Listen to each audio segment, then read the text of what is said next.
সবাইকে স্বাগত। আপনাদের পরীক্ষাটি এমসিকিউ হবে। আজকে একটি এমসিকিউ পরীক্ষার প্রশ্ন প্যাটার্ন নিয়ে এসেছি। পরীক্ষার প্রশ্ন প্যাটার্ন যেমন থাকবে সেম প্যাটার্নে আমরা একটি চূড়ান্ত সাজেশন তৈরি করেছি। সাজেশনটি নিতে স্ক্রিনে দেওয়া হোয়াটসঅ্যাপ নাম্বার রয়েছে, ইমো নাম্বার রয়েছে। দুটো নাম্বারের মধ্যে যে কোনো একটি মেসেজ করে সাজেশনটি সংগ্রহ করুন। সাজেশনের মূল্য মাত্র 100 টাকা। আমি বলি স্ক্রিনে যে প্রশ্ন প্যাটার্নটি দেখতে পাচ্ছেন সেম প্যাটার্নে, অর্থাৎ পরীক্ষার প্রশ্ন প্যাটার্ন যেমন থাকবে ঠিক সেম প্যাটার্নে আপনাদের জন্য একটি শর্ট চূড়ান্ত সাজেশন তৈরি করা হয়েছে। এই সাজেশনটি নিতে দ্রুত স্ক্রিনে নাম্বারে হোয়াটসঅ্যাপ রয়েছে, ইমো নাম্বার রয়েছে, দুটোর মধ্যে যে কোনো একটি মেসেজ করে সাজেশনটি সংগ্রহ করুন। সাজেশনের মূল্য মাত্র 100 টাকা। বলি যেমন এখানে রয়েছে সবার উপরে মানুষ সত্য, তাহার উপরে নাই, এটি কার উক্তি? এখানে প্রশ্নটা দেয়া থাকবে, নিচে 4টা অপশন দেয়া থাকবে। ধরেন প্রথম অপশনটি সঠিক, চণ্ডীদাস, ঠিক আছে, তাহলে ক নাম্বার অপশনটা ভরাট করলে আপনারা একটি নাম্বার পেয়ে যাবেন। এমনভাবে ঠিক সেমভাবে পরীক্ষার প্রশ্ন প্যাটার্ন যেমন থাকবে সেম প্যাটার্নে আমরা একটি চূড়ান্ত সাজেশন তৈরি করেছি। আমাদের সাজেশনটি পড়ে শুধু পরীক্ষা দিতে গেলে আপনি উত্তীর্ণ হয়ে যাবেন। যারা চাকরির কারণে, কাজের কারণে, পড়ালেখায় একটু দুর্বল, অর্থাৎ পড়তে সময় পান না, অবশ্যই তারাই আমাদের সাজেশনটি সংগ্রহ করবেন। আমি বলে রাখি 100 টাকার বিনিময়ে হলো সাজেশনটি সংগ্রহ করে A to Z পড়ে যাবেন। একদম শর্ট সাজেশন, ইনশাল্লাহ আপনি পরীক্ষায় পাশ করবেন। আমি মূল কথায় চলে আসি।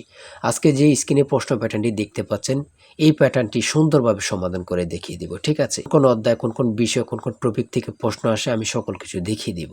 সর্বপ্রথম রয়েছে সবার উপরে মানুষ সত্য, তাহার উপরে নাই, এটি কার উক্তি?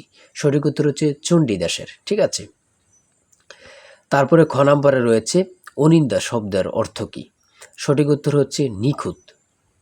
তারপরে 3 নম্বরে রয়েছে সাগরকোনা বাংলাদেশের কোন এলাকার ভৌগোলিক নাম? খুবই গুরুত্বপূর্ণ, কত পরীক্ষায় যে আসছে সেটা আল্লাহ ছাড়া কেউ জানে না। হ্যাঁ, মুক্তিযুদ্ধ চলাকালে বাংলাদেশকে কয়টি সেক্টরে ভাগ করা হয়েছে? আমার মনে হয় 100টি পরীক্ষা যদি হয় এখানে 70 থেকে 80টি পরীক্ষায় এই প্রশ্নটি আসছে। হ্যাঁ, ভাষার ক্ষুদ্রতম একক কোনটি? মানে কি বলবো, কতটা গুরুত্বপূর্ণ যারা পরীক্ষা দেন শুধু তারাই জানেন। তাই বলি অবশ্যই আমাদের চ্যানেলটি সাবস্ক্রাইব ও পেজটি ফলো দিয়ে রাখবেন। কেন? পরীক্ষার নোটিশ, পরীক্ষার রেজাল্ট, পরীক্ষার প্রশ্ন সমাধান, যাবতীয় সকল তথ্য সবার আগে আমরা ভিডিও আপলোড দিয়ে রাখি। আপনি যদি চ্যানেলটি সাবস্ক্রাইব, পেজটি ফলো দিয়ে রাখেন, সবার আগে চলে যাবে আপনার কাছে নোটিফিকেশন। মনে করেন আপনি পরীক্ষা দিয়েছেন, পরীক্ষার প্রশ্ন সমাধান দেখিয়ে দিব, তারপরে রেজাল্টের অপেক্ষা করা লাগবে না, আমাদের চ্যানেলে পেয়ে যাবেন, সকল তথ্য পেয়ে যাবেন, এবং কি নতুন নতুন চাকরির তথ্য পেয়ে যাবে। সার্কুলার দেওয়ার সাথে সাথে আমাদের চ্যানেলে আপলোড দেওয়া হবে। আপনি শুধু আমাদের চ্যানেলটি সাবস্ক্রাইব, পেজটি ফলো দিয়ে রাখলে সবার আগে চলে যাবে আপনার কাছে নোটিফিকেশন। তাই অবশ্যই চ্যানেলটি সাবস্ক্রাইব, পেজটি ফলো দিয়ে আমাদের মেম্বার সদস্য হয়ে আমাদের সাথেই থাকবেন। ভাষার ক্ষুদ্রতম একক হচ্ছে ধ্বনি। তারপর এক কথায় প্রকাশ থেকে থাকবে, এক কথায় প্রকাশ থেকে থাকবে স্বরধ্বনি, ব্যঞ্জনধ্বনি অথবা স্বরবর্ণ ব্যঞ্জনবর্ণ থেকে থাকবে। যেমন মাত্রাহীন স্বরবর্ণের সংখ্যা কয়টি? 4টি। দেখেন প্রশ্ন কিন্তু বেশি হার্ড করবে না। হ্যাঁ, আপনারা বোঝেন না বলেই সবাই কিন্তু মেধাবী, কিন্তু বোঝেন না কোন কোন টপিক, কোন কোন বিষয়গুলো পড়তে হবে, অথবা একটা ভালো সাজেশন পান না, ঠিক আছে, তার জন্য কিন্তু পরীক্ষায় উত্তীর্ণ হতে পারেন না। সমাজ থেকে থাকবে, সমাজ ভাষাকে কি করে সংক্ষেপ করে, এমন থাকবে, ঠিক আছে। তারপর উপন্যাস থেকে থাকবে, ঠিক আছে, বোঝেন কিন্তু। যেমন এখানে রয়েছে বিভিন্ন দেশের রাজধানীর নাম সম্পর্কে থাকবে, এটাও বলতে পারে যে ভারতের রাজধানীর নাম কি, অথবা বলতে পারে মালদ্বীপের রাজধানীর নাম কি। হ্যাঁ, তারপর বাংলাদেশের সঙ্গে কোন দেশের সীমান্ত রয়েছে, এটা কিন্তু খুবই গুরুত্বপূর্ণ, মানে যা বলার ভাষা নেই। হ্যাঁ, এমনভাবে কিন্তু প্রত্যেকটা প্রশ্ন থাকবে। জাপানের পতাকার রং কি? হ্যাঁ, প্রত্যেকটি প্রশ্ন কিন্তু খুবই গুরুত্বপূর্ণ। দেখেন এখানে রয়েছে 18 নম্বরে জাতিসংঘের দাপ্তরিক ভাষা কয়টি? কতটা গুরুত্বপূর্ণ যারা পরীক্ষা দেন তারাই শুধু বুঝতে পারবেন। তারপর 19 নম্বরে রয়েছে প্রথম বিশ্বযুদ্ধ কবে শুরু হয়েছিল? বাংলাদেশ জাতিসংঘের কততম সদস্য? ঠিক আছে। তারপরে শুদ্ধ বানান থেকে থাকবে, যেমন এখানে নিচে কমিটিও দিতে পারে, শুদ্ধ বানান কোনটি নিচে এভাবে দিয়ে দিবে 4টা ইংরেজিতে, যেটা সঠিক ওটা লিখতে হবে।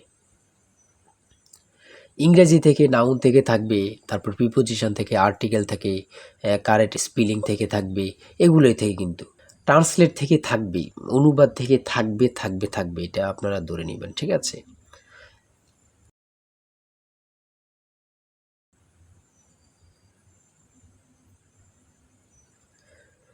তারপরে এখানে 30 নম্বর রয়েছে which word is an adjective? সঠিক উত্তর হচ্ছে ক, অর্গানিক। সহজ সহজ প্রশ্ন থাকবে কিন্তু, হ্যাঁ, আপনারা অনেকে বোঝেন না বলে কিন্তু পরীক্ষায় ফেল করে যান। তারপরে 38 নম্বরে রয়েছে বাংলা ভাষা ও সাহিত্যের আদি নিদর্শন কোনটি? কত চাকরি পরীক্ষা যে আসছে হিসাব নেই, শুধু এটাই বলবো।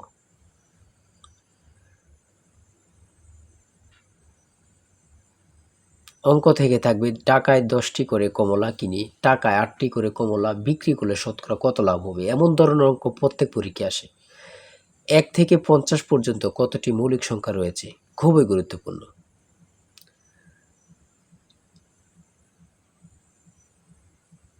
ধারা থেকে অঙ্ক থাকবে, হ্যাঁ।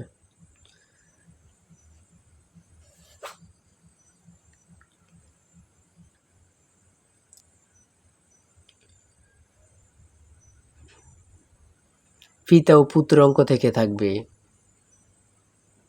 জ্যামিতি থেকে অবশ্যই থাকবে, হ্যাঁ। যেমন এখানে একটি প্রশ্ন দিয়েছে 1 মিটার সমান কত ইঞ্চি, অনেক পরীক্ষায় আসে এই প্রশ্নটি।